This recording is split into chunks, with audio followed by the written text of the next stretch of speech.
Hello, everyone, and welcome back to The Real Steel, where we talk all things Pittsburgh Steelers, no BS, just the real steel. I'm your host, Jeff. I am joined, as always, by my co-host, Polt.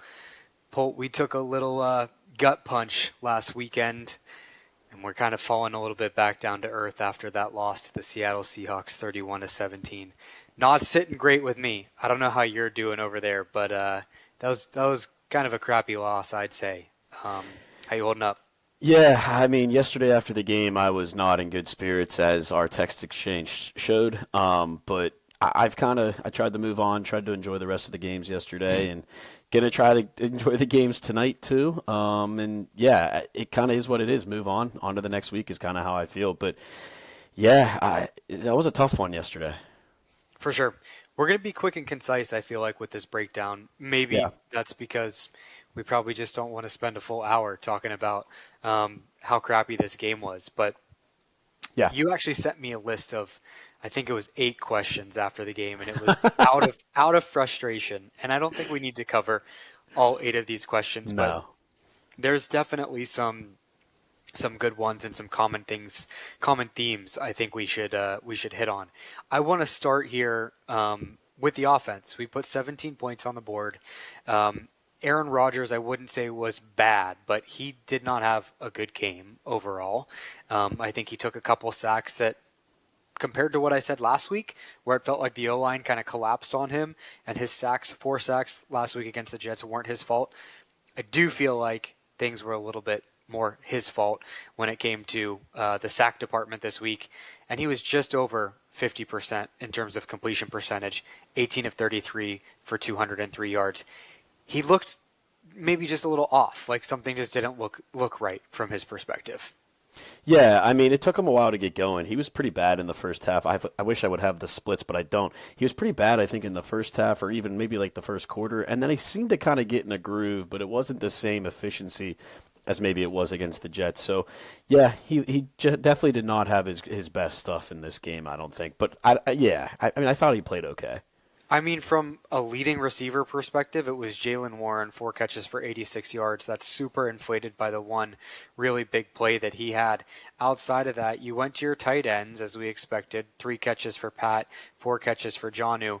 But Yeah. DK Metcalf had 3 catches for 20 yards. Calvin Austin had 1 catch for 22 yards. It was just kind of a piss poor performance and showing from the wide receiver core, overall from the receiving core, compared to what we had last week. So it's going to be an interesting thing to, just analyze this 2 games in. What team are we? Are we that team that put up, 30 plus points against the New York Jets? Or are we this team that, quite frankly, don't hate me for saying it, kind of looked like rinse and repeat from the previous years of Steelers teams that we saw? Like, this really kind of looked like kind of that offense that just wasn't really getting much done.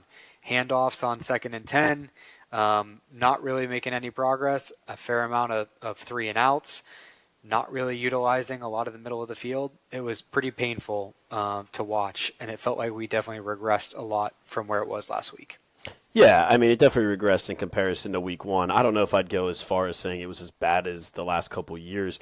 I mean, Rodgers made some really big plays and really good throws that didn't end up resulting in anything because our receivers dropped balls. I mean, Muth had a drop on a beautiful, probably 50-yard pass that would have put us in the red zone. Calvin Austin made a bad play on a ball that would have been a touchdown to Pat Fryermuth. DK Metcalf dropped at least 2. I mean, nobody's really helping Rodgers. Not that he played perfect, but he's not getting much help. And I don't understand the scheme. DK Metcalf is obviously our number one receiver, and we only got him 3 for 20. And the week before, he didn't have that much either. So why are we not scheming him open more often or getting him the ball more? We know what he can do with the ball in his hands, and we're not getting him the ball. And Calvin Austin, like you said, 4 targets, 1 catch for 22 yards. If that's supposed to be your guy that takes the top off the defense, he's not really doing it. So Rodgers came out and said that they played a lot of 2-man, 2-high safety looks, and our offense wasn't good enough to dice that up, which is what you have to do to get them to start coming in, or you have to run the ball really well, and we didn't do either. So, yeah, definitely very puzzling after week one. Yeah, it felt like we just didn't take advantage of matchups. Like if you watch the 2 point conversion play where I don't know if it was a fade route, but they kind of Darnell Washington just turned around and they threw it right to him. He's wide open. Why are we not doing that more often? You don't have Well, to they be did an that to O line. DK on the touchdown too. Yeah, yeah, and they looked great. Like both of those plays looked great. Why aren't we doing that a little bit more often, like at the sticks? That was a little frustrating. Let's talk a little bit about the run game too, because I will say, watching the game, it felt like the run game was better. I'm When glad you I said it. when I look at it from the box score, we have 21 carries for 72 yards. That's an average of 3.4. Jalen Warren had under 50 rushing yards on 14 carries. Kenneth Gainwell had 5 carries for 20 yards. Caleb Johnson got 1 carry again for 1 yard. It seemed like the run game was better, like I said, but Yeah. looking at this, I don't really know what to make of it. I'm glad you said that because I've been sitting here as we've been talking, looking at the box score, and I saw 14 for 48 for Jalen Warren with a 9 long, and I was like, "What am I missing?" I thought they ran a lot better than that, but I guess they didn't. Yeah, I thought it was like a step forward in the run game compared to Week 1, but maybe not by the stats, which is kind of hard to think through right now. But yeah, I don't know what it is. It's just the scheme. I mean, we could talk about scheme all you want. I mean, Broderick Jones has no idea what he's doing on stunts or anything like that. I mean, there's a lot of coaching flaws here that are really rearing their ugly head on a bunch of players that should be coached up by now. And it really makes you question the coaching staff, which I'm sure we'll get into in a moment. But yeah, I thought the run game was better. I'm tired of the Kenneth Gainwell, inside runs, dives on 2nd and 10. They don't seem to work. I think Gainwell is a good receiving back, should be in there on third downs, but I think they're misutilizing him and trying to, catch people off guard when they're not going to be caught off guard. Yeah, we're going to talk a lot about defense, I think, because there's definitely some things to be said there. But I want to bring up like two things that really stand out to me. The first was one that I very briefly touched on, but I have a stat here from Alex Kozora. The Steelers 3 times in this game had a first down incompletion, so 2nd and 10, and we handed the ball off. We got 1 yard, 3 yards, and 0 yards. On all of those drives, 3 punts. So there's something going on that we need a little bit of a wake up call here to knock some sense into us, because this is Yeah. just really, really painful to watch, and I don't know how the coaches don't see that from the sideline, that you're not getting anything out of these 2nd and 10. Hell, like you said, throw a screen pass to DK, get Calvin Austin open on a really short slant route or something, right? Like you're going to have a lot more success with those plays. Your tight ends are going to be mismatched, and you can get them open in the middle of the field. So there's something that I'm struggling a little bit now watching this Arthur Smith offense, which is just challenging, because last week I felt like I said maybe Aaron Rodgers is a good fit for his offense. Yeah. It's just, very small sample size, right? And we don't necessarily know how good of a team Seattle is. I think you think that Seattle is better than I think they are. So who knows? We really kind of just have to wait and see Yeah. how things stack up with that team. But at the end of the day, Seattle's 1-1. The Steelers are 1-1. We drop a game to an NFC team that plays on the West Coast and came in on their home opener that I think you should have been very prepared for and been able to beat. I really think we kind of got outcoached here. I mean, we got outcoached, we got outplayed. I mean, they were the team that obviously cared a little bit more, at least in my eyes. They came out a lot stronger. They had a beautiful first drive of the game, executed it first of the first half and first drive of the second half too. I mean, their game plan, their scheme was much better than ours. And yeah, I don't. We struggled in the first half, had a better first quarter, had a better second quarter, but yeah, I don't. We have all these tight ends. Why are we not trying to use them for matchups? I think every time Jonnu Smith catches the ball, it's on a screen pass, and I don't really get that when he can beat linebackers in man coverage or zone coverage, whatever it is. The scheme doesn't seem to make much sense, and I don't know what Arthur Smith is really doing. So yeah, offense was pretty frustrating. Yeah, so that second thing that I wanted to bring up, the second down was the first thing. The second thing, what's crazy to me about what happened in this game is that we had a critical 4th and 1 from like the 50-yard line. We may have been on our side of the ball, maybe on our side of the field. I think maybe our 48. at that point, our entire defense is depleted. Yeah. Um, Players are in the blue medical tent. We have half of our defense, it seems like, is out. I think it might have been at a point where it was 14-14, and you're going to decide to play field position, and you are going to punt away the ball and not go for it in a really close game. That to me is the most classic Mike Tomlin. Hey, we're going to play it safe. We're going to play defense. Our defense has held them to 14 points up to this point. We're in a close game. We can't risk it. Blah, blah, blah. That to me, I texted you right when that happened. Coward. I was Yeah. like, pardon my French, no balls. Like he was such a coward in that moment, and it really pissed me off. And I'm pretty sure I texted you right after that, and I said, I think that loses us the game. Like we knew at what point we had already lost the game, and it was pretty early into the fourth quarter, after a few crazy things had happened. But we already knew with 10 minutes left in the fourth quarter that it was going to be too little, too late. Because even if we went down and got points on the board, our defense wouldn't stop them in time for the Seahawks not to put up more points. And sure enough, they went ahead and did that. But it was a frustrating end to the game when I look at the score and I see, what was the score at the end of the half? 14-7. Steelers were 14-7. winning.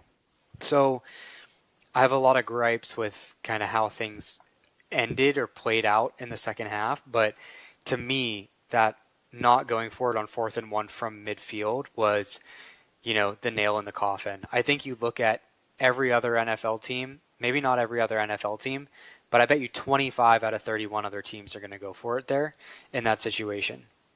Yeah, I mean, it is kind of funny that same drive they ran the ball for no gain on 2nd and 10. So it kind of fits both of your points there. I don't know if I'd say that play was the nail in the coffin. It kind of set up what was to come. But I don't know if that's the play that lost us. I agree. It's a coward move. You got to go for that. And they were on their own 48. Yeah, like you said, in a tied game, might as well try it. Mike Tomlin always says, don't live in your fears. We don't live in our fears, and all he does is consistently live in his fears. Whether it's not letting Chris Boswell kick long field goals or it's not going for 4th downs in that scenario. I mean, you could have argued that the defense was playing well enough at that point that they would have stopped them, even if they turned the ball over. Sure, So sure. it's kind of like he has no aggression in him, and he always plays not to lose. And I think that's why we constantly continue to lose, because you have to at some point try to win. And Mike Tomlin never tries to win. And I think you can hear it in our voices. You can hear it all over Steelers Nation. I think we're all getting very, very, very tired of it.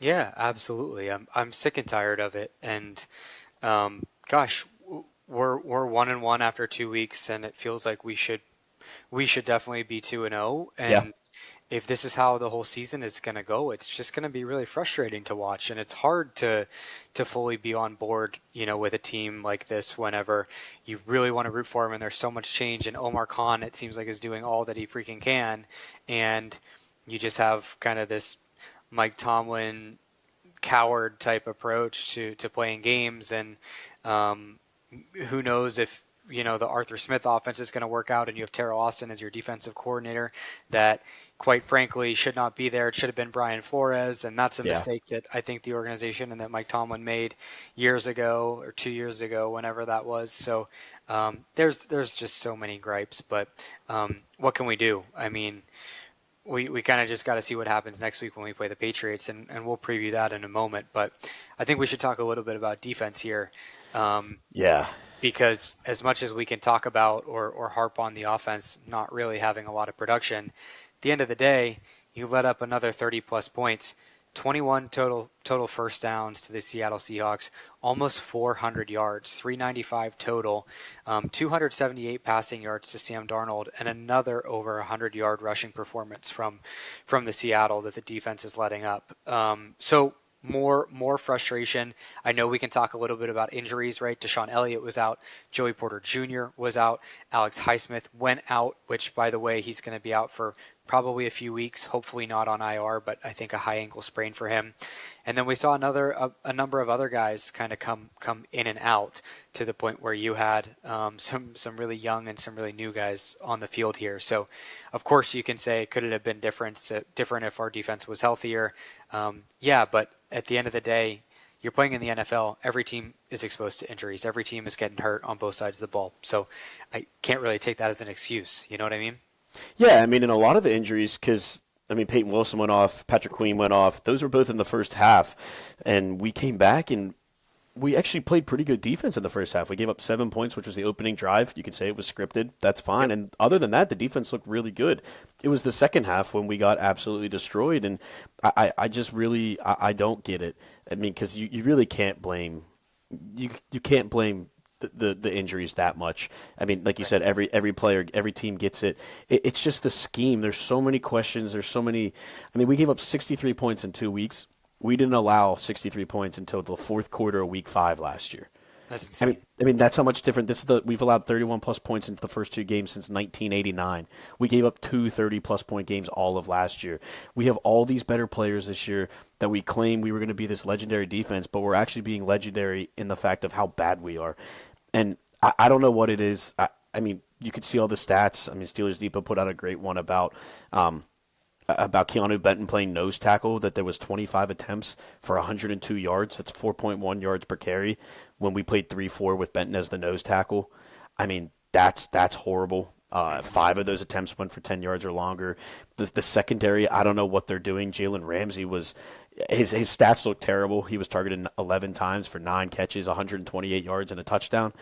But is it necessarily his fault? I don't know, because the scheme has him playing 10 yards off on a 3rd and 10. Like, I just everything with the defense I question. They don't move TJ around enough. Again, they ran away from TJ if you look at the running charts, and TJ's going to get a lot of blame here, but I don't really know if it's on him. The guy's doing what he can, but there was 4 or 5 times in the game they had 3 guys dedicated to TJ Watt because they're not worried about the other side. And Herbig made a really good play and made him pay for that. But I don't know what TJ's supposed to do against 3 different blockers and when they're running the opposite way from him. So when he had the one-on-ones, he actually got some pressures and made some plays. But the defense just doesn't. The scheme doesn't allow him to get those opportunities. And I think it's all scheme. It's all coaching. It doesn't the players have to show up, but it seems like they're really not being given a good recipe to succeed. Yeah, the points around TJ are really interesting, right? Because TJ hasn't had a sack Yeah. in 6 games in a row. I saw something that said he's had a sack in 5 of his last 17 games, which is kind of pretty pathetic for a guy that you just pay $41 million a year.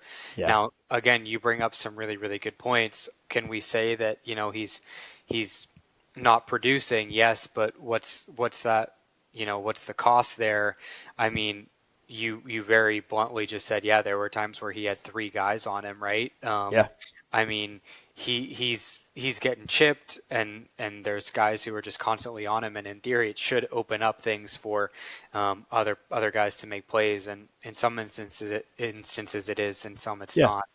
not. So yeah, the TJ component is interesting, but then again, he's only lining up in one position off the ball, which I also don't think it's the greatest move, right? Why can't we move him around like I Micah don't get it. Parsons gets moved around, or some of these other kind of stud edge rushers within the NFL? TJ Watt always lining up in that one spot. Yep. So players can. I think what happens is teams can watch tape Yep. and they see what happens and they say, hey, even if it does take us 3 guys to block TJ through all his spins and pressures and whatever he's going to do, it can buy us enough time to get the ball off here Bingo. or to get past whatever. And so that's also really, really frustrating. So I don't It, know. I really think that a lot of these defensive issues like boil down to Terrell Austin. Like this team yeah. is extremely talented. Granted, their wallets are pretty freaking heavy. We have the highest paid defense, I think, again, or close to it. but talent isn't a question. And I watched Jalen Ramsey hit someone, dude. Like this, they're in there. And we can say what we want about Peyton Wilson, how, he struggled, but also led the team in tackles. I think a Landon Roberts not being on the team We anymore, I miss think him. it's is a big challenge to Peyton Wilson's game. I saw something that said they were kind of like thunder and lightning. Yep. And it's tough, man. There's no question that we don't have talent on this defense. It's the fact that I don't know. Terrell Austin's our coordinator. That's really what it comes down to for me. I'm a pretty firm believer in that. It's a little frustrating. Yeah, I mean, it's tough when the linebackers, either when they fill the hole, get blown up. I mean, this is mainly Peyton Wilson. I mean, that one long run by Kenneth Walker, he got absolutely destroyed in the Yeah, hole by a tight end or by a fullback. That should never happen.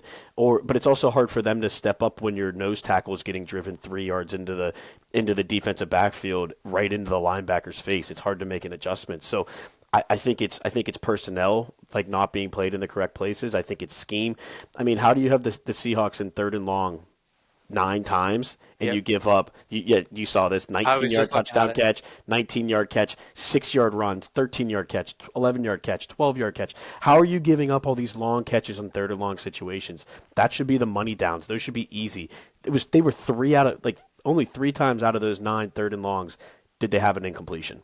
I Yep. mean, that's ridiculous, and that's scheme. It's what I'm saying. Jalen Ramsey's playing 12 yards off the ball on a 3rd and 10, and they're doing crossing patterns, and it's hard to catch anybody. The wide receivers are fast. This is the NFL. It's hard for a guy who doesn't know who's trying to react to somebody making a move to track a guy. Like, put him up in his face and give him some pressure so he can't get off the line clean. And yeah, the scheme is horrendous, and we're all hoping Derek Harmon comes in and just magically fixes this run defense. And that's a lot of pressure on a rookie that hasn't taken a snap yet. It's just, yeah, the scheme is horrendous, absolutely Yeah. horrendous. Yeah. So I think the only thing that plays in our favor right now is it's week 2. We're going into week Yeah, 3. Heck, we have a bye in 3 weeks, and maybe some things can get figured out with this team because you're in a position where you got to get some things going on the offense to what they were yeah. against the Jets in that game, and you got to clean a lot of things up on the defense here because look at how many points we've let our opponents score in these last 2 games, right? 2 30-plus games is pretty freaking, I would say, pathetic and embarrassing. So that's where I sit. Yeah, they got to figure something out. I mean, I love what TJ's saying. TJ seems really, really mad. He seems pretty upset about what's going on, and all the veteran leaders are coming out and saying stuff, but you can only say stuff for so long.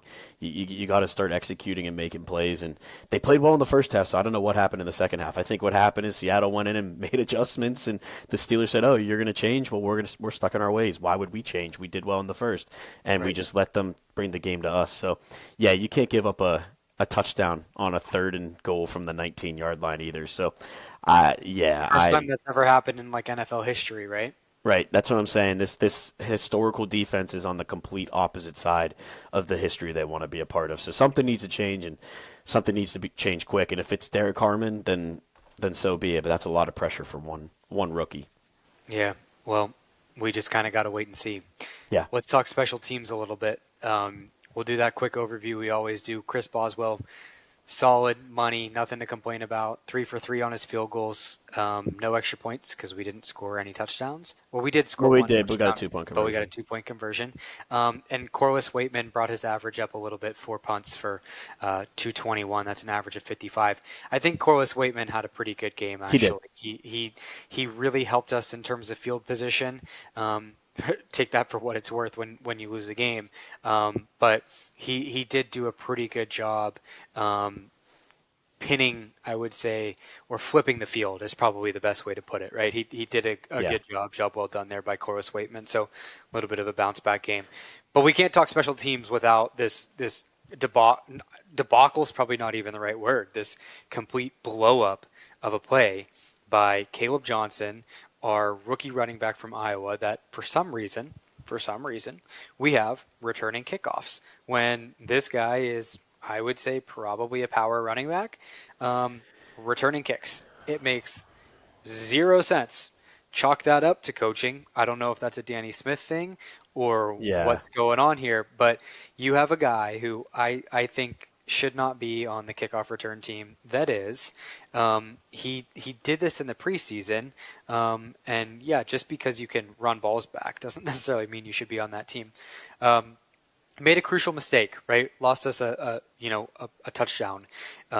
I don't even know whether or not Caleb Johnson actually touched the ball or not. But the fact of the matter is he didn't know the rule that with the new kickoffs this year, there is a landing zone, and once a ball lands inside the landing zone, it's free for anyone to pick up. Yep. And that ball landed and bounced into the end zone. Seattle jumped on it, again, regardless of if he touched it or not. So if he did, it's even a double whammy there. Maybe Right. you can explain it a little bit better, but essentially what happened here is he made a move on the ball. Maybe he thought he didn't touch it, and he just walked away. Yep. And he paid no attention to it. The ball bounced right behind him. Seahawks ran in, recovered it in the end zone for a touchdown. So that lost us 7 points right there and totally flipped the game. Totally flipped the game. Yeah, I mean, it was 17-14. We just held them to a field goal, and we were getting the ball back. Like, I still felt really – I mean, this was after the 4th-and-1 that we didn't go for. Like, I still Correct. felt really good about the game. Like, we gave up a field goal. We're down by 3. It's early. There's still 12 or 13 minutes left, 12:46 in the fourth quarter. Like, I felt really good. Like, we're okay here. And you just make a boneheaded play. And I think what the real kicker is, if you look in the locker room after the game, I mean, Caleb Johnson kind of – walked around the question and didn't really say whether he knew the rule or not, pretty much saying he didn't know the rule. But the only guy on the kick return team that was running towards the end zone to get the ball was Jabril Peppers, who has been in the locker room for under a week.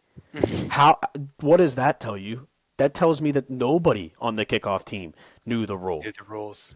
Except for one guy that spent the offseason in New England with a different team. And I think that's embarrassing. That's horrendous coaching. We all love Danny Smith.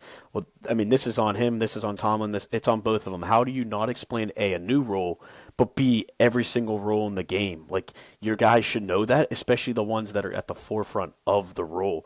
And the fact that nobody seemed to know about it is pretty embarrassing. And just another knock on this coaching staff that we just keep ripping on, but it's 100% warranted, and it's embarrassing. And in my opinion, that was the nail in the coffin, because now you're down 2 scores. Now you got to push it a little bit more, and the defense has to hold on, because you're in the fourth quarter. You can't really give up points, and obviously they didn't do that. So I mean, I thought that was definitely the nail in the coffin. I mean, it's a great point, right? When you think about the fact that no one had any idea what was going on. I don't really understand the concept of that, right? I bet you the one player on the team who did know what the hell was going on was Chris Boswell. And Yeah. he was probably sitting there and pissed the heck off for what just happened. And so, man, I don't even know what to expect following that, but that was a killer. I just went off on coaching, but I also think that's accountability on the players too, right? It is. Like, It like definitely is. you play in the league, and you can't expect to be spoon-fed every single piece of information. It's on the coaches. Like, this is their fault, but the players also need to know, especially Caleb Johnson, who's going to be touching the ball and returning kicks. You need to understand the kickoff rule. I don't care. You have to understand, and the fact that he overlooked that or didn't is kind of mind-boggling. And it's been a rough couple weeks for Caleb Johnson to start his So career. you think he's off the kickoff team? Yeah, I do. I do too. So what does that look like? Is it Gainwell and Warren back there? That's what they did in the game. I don't know why Calvin Austin's not back there, or even like a Roman Wilson, or like Yeah. they don't have anybody. Jabril Peppers, let him return. I don't care. Man, we almost need Cordell Patterson back. Yeah, right. Well, he was terrible. We were last in the league last year too. I mean, that's the problem. We've been terrible at kick returns for years, and it just doesn't seem to be changing. Yeah, I'm expecting it's going to be Gainwell and Warren, but I think it should be Calvin Austin or Roman Wilson or Scotty Miller or Ben Scar. Put one of them back there. Like, I just don't understand. But Connor Hayward, honestly, I mean, like something like We don't want that. We will have this mistake every week. I'm a Connor Hayward hater, but all right, I think it's time to give a balls of steel and a jag off. Yeah, these are so hard. These are hard because I want to give a jag off to every single person on the team and the entire coaching staff. and anything and everything I can think about. But I'm gonna double down on what you did last week, and I'm gonna rip the Band-Aid off here, and I'm gonna give my jag off to Mike Tomlin. As you should. It's a little bit of a cop out, but um, I think there are certain people, Caleb Johnson, probably pretty good honorable mention for receiving this, at least from my perspective. But I really go down to the fact that, to me, I really think that Seattle is not that great of a team. I think they're a beatable team Yeah. Oh yeah. in Acrisure, home opener. Everything is pointing towards you. Your home team favorite, and you just clearly get outcoached, especially on the defensive side. And we talked about this, or you talked about this last week, about Mike Tomlin is just too involved from the defensive front and can't get out of his ways. And he held on to Terrell Austin for way too long, and Terrell Austin just hasn't done a good job with his defense. So call it a cop out, but Mike Tomlin's getting my jag off. I mean, it's not a cop out. You can see all over the field, whether it's the Calvin Austin tip ball in the interception in the end zone where he didn't know what to do, or it's the field goal, or the kickoff, I mean, or it's the defense just being out of play. Like, nobody seems to have any idea what to do. The offensive line not knowing how to block a stunt. Like, there's all these things that are coachable points for a professional player. And somehow there's no players on the Steelers that are getting coached. Yep. And where does that start with? That starts up top with Mike Tomlin, who chooses all these coaches and leads them all. So I don't think it's a cop out at all. He's the jag off for the season so far in my book, but I won't give it to him 2 straight weeks. I think I'm going to give it to, I guess I'm going to give it to Danny Smith. Like, this is ridiculous. I don't know why Caleb Johnson's out there. I don't know why he doesn't know the role. Yeah. And we were 32nd in returns last year, and we are just as bad this year. So something's got to change. I just don't get it. Yeah, and I go back to what we were talking about. I think there's 2 problems with the Caleb Johnson thing. One is just he didn't know the role, and Yep. to your point, probably a lot of other people on our team did not know the role. But I think the second piece, which is just as much coaching to me, is he should not be out there returning kicks. That would be like if Najee Harris was returning kicks for us Exactly. last year. It makes zero sense. So Yes. I think that's a good one. And It's a great way to put it. I don't want to be so down on Caleb Johnson yet. Like, dude's a No. rookie. He looked promising coming out of Iowa. He had a up and down preseason. I want to root for him, and it's just hard right now after that. But I don't like. This is me saying I'm gonna give him a chance here. Like, Yeah. if this happens again, you're a jag-off, dude. But for now, we'll let this one slide. And I think Danny Smith, as the special teams coach, is very rewarding of getting this, rewarding in a negative way, of getting this jag-off of the week. And I don't want to. We're both copping on doing coaches, but I mean, there's plenty of players in the collective that deserve it too. We're not letting them off the hook. They made mistakes and were part of the problem, but those 2 I think just deserve it the most. Yeah. Let's look at maybe a little bit more of a positive Yeah. light. And this can also take us into our preview of next week, which we can start to talk about maybe some more positive things and what we can look to, and perhaps getting a couple guys back. But I don't love this pick for me here, because looking at the stat sheet, I don't think it's all that strong.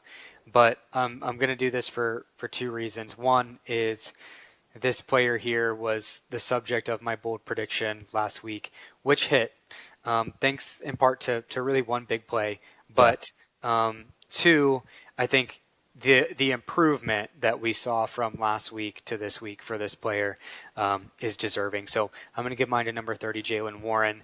4 catches for 86 yards. On the ground, not as effective with 48 on 14 carries. That's only an average of 3.4. But like we said, watching the game, it felt like it was a little bit better. It looked like he was a little bit more explosive. He caught all 4 balls that were thrown his way. And I feel like he just, looked a lot improved from where he was last game. I'm sorry. My bold prediction, by the way, was 100 yards rushing, receiving combined, which isn't necessarily that much of a I don't know, something to write home about, but Yeah. it's good to have that hit. So yeah, Jalen Warren is going to get my balls of steel this week. Yeah, if you didn't do it, I was going to do it. He seemed like the most electric player on the field for us offensively. I was between two guys. I think Nick Herbig deserves being mentioned. That interception was beautiful. He had two Yeah, QB hits. I thought he played pretty well, but I'm going to give it to the rookie Jack Sawyer. 6 tackles, 2 tackles for losses, and a sack. I think it's just worth mentioning. He played a lot more snaps than he probably planned to. He played expected. 40% of snaps because of Alex Highsmith's injury, and we're going to be looking for him to step up now with Highsmith being hurt. So it was good to get him on the board in the sack column, and I thought he played a pretty decent game. I mean, nothing special, but I thought he made an impact. So I'm going to give it to Jack Sawyer. Yeah, I like that pick a lot. They have a lot of faith in him and look Yeah. pretty strongly on him. And I did think it was pretty interesting. I picked up on one of the announcers said that Jack Sawyer was not a freak athlete, Yep. which I think is a ridiculous comment to make on really anyone who is playing professional football and not considering them a freak athlete, especially when you watch guys of that caliber. Like they'll show highlight reels of them dunking and, Yep. leading their high school team as quarterback, to the state championship and whatever, which And he just won the national championship. Like, yeah, I'm talking out of my ass. I don't know if Jack Sawyer did any of that or can dunk a basketball, but I wouldn't be surprised if he did and if he can. So to me, Jack Sawyer, you're a freak athlete. I think that's a great pick, Polt, and look to see more from him this year. Um, let's talk about next week or this yep. upcoming week against the Patriots. Um, Man, it's been a while since I feel like we've let me try and figure out what I'm saying here. It's been a while since I haven't had a like significant amount of hatred for the New England I Patriots. The agree. last time we played them, like I'm going into this game and it's not as much like a fire under my ass, like, oh my God, I hate them so much we have to beat them. Like, don't Yep. get me wrong, I hate the Patriots and I want to beat them, but some things I guess have changed with Bill Belichick and Tom Brady leaving and all that stuff. And it's been years since that stuff happened. I mean, the Pats are a completely different team with Mike Vrabel as their coach, and they have a quarterback from UNC, Drake May. And I liked watching him at UNC. So this is an interesting team because the Patriots are 1-1. They're coming off of a pretty close win against the Dolphins last week, but they put up 33 points. So Yep. kind of similar to our Jets game that we had last week. But they are a 1-1 team. They lost their first game of the season to the Raiders, which I'm not really quite sure how good the Raiders are. They're playing later tonight. It's Monday night, so we don't necessarily know what that team fully looks like. But the Steelers are actually underdogs going into this game. That we're a point and a half underdogs, and it looks like picks are pretty much right down the line in terms of who people are going to go with here. So, what are your thoughts on kind of going into the Steelers Pats game this Sunday? Yeah, I mean, I guess I'll give the stats since we have 2 weeks worth of data. They're 14th in points scored, averaging 23. Like you said, they had 33 in this past week. They're 10th in passing yards per game offensively, but 23rd against the run. So I don't know. The Seahawks struggled, I think, running the ball the week before, and we gave up over a 100-yard rusher. So we'll see what happens there. Defensively, though, they're giving up 19th most points. I mean, they gave up, I think, like 27 or 30 points to the Right. Dolphins. So that's not very good. But they're bad against the pass. They're 32nd, worse than us, but they're really good against the run, third. So, I mean, I look to see if we can take advantage of the air, if we can throw the ball in the air and we can stop their passing game because we haven't really been able to do that anyways. So this will be a good test. What I'm worried about is it's not just Mike Vrabel, who knows us very well. It's Josh McDaniels as well, who's their offensive coordinator. And if you think back to all those years with Bill Belichick when they were shredding us and our defense, Josh McDaniels was calling the plays, and so that he I feel like he knows our defense well and has some keys on us. So I'm hoping we are able to adjust and not let him shred us. But I'm definitely a little worried. Yeah, it's a good game to get right, to Yeah. go back, readjust, because after this you have an interesting trip that you make out to Dublin, Ireland, for Week 4 against the Vikings, who just lost their starting quarterback, who, by the way, I don't think is that good, and it looks like Carson Wentz is going to be their starting quarterback, Yep. and he might even come in and play better than their young gun JJ McCarthy. So we see what happens, for a 9:30 Eastern time zone kickoff against the Vikings. But we're in an interesting position here where we can go play an AFC opponent away and come out with a win and maybe get things a little bit right before that big road trip and then a bye week. So I'm looking forward to it. This is kind of the first game all season now where I'll be able to kind of fully sit on my couch and actually watch the game uninterrupted. I had some stuff going on the last couple games, so I'm looking forward to it. I hope we can get the job done here. This might be a game where maybe we see a lot more of the passing game kind of take its Yeah. shape, like you had said. I'll give a bold prediction really quick, and then maybe we'll leave you to do that in a score prediction if you want to close things out.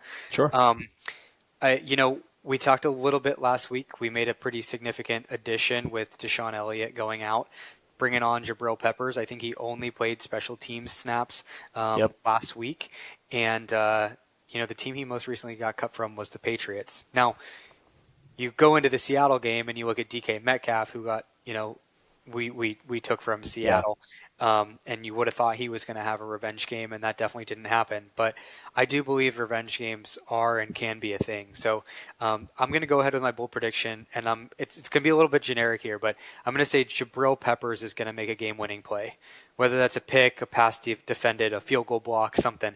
I think Jabril Peppers is going to make his name known against the Patriots, and it's going to be a close game. But he shows up when it matters and makes a play. That's my bold prediction. I like that. That's bold, and I think that's a good one. I think that'd be fun if that happens. I guess I'm gonna put out there that I don't know if anybody on this team, I mean, maybe like Cam Hayward or T.J. Watt, have beaten the Patriots. We haven't beaten them since 2018.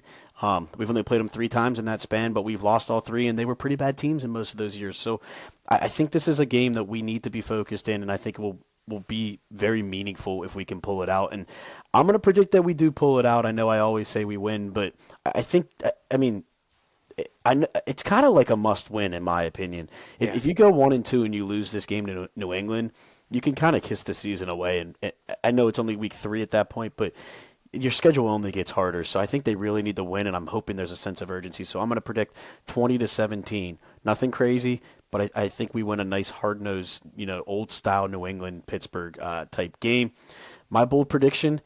It's kind of crazy to say this because it doesn't sound that bold when you think about it. Jalen Warren's our leading receiver right now for the season with 108 yards. DK Metcalf has 103 for the season in 2 games. 7 catches, 103 yards. That's like 1 game's worth. I'm going to say DK gets over 100 yards in this matchup.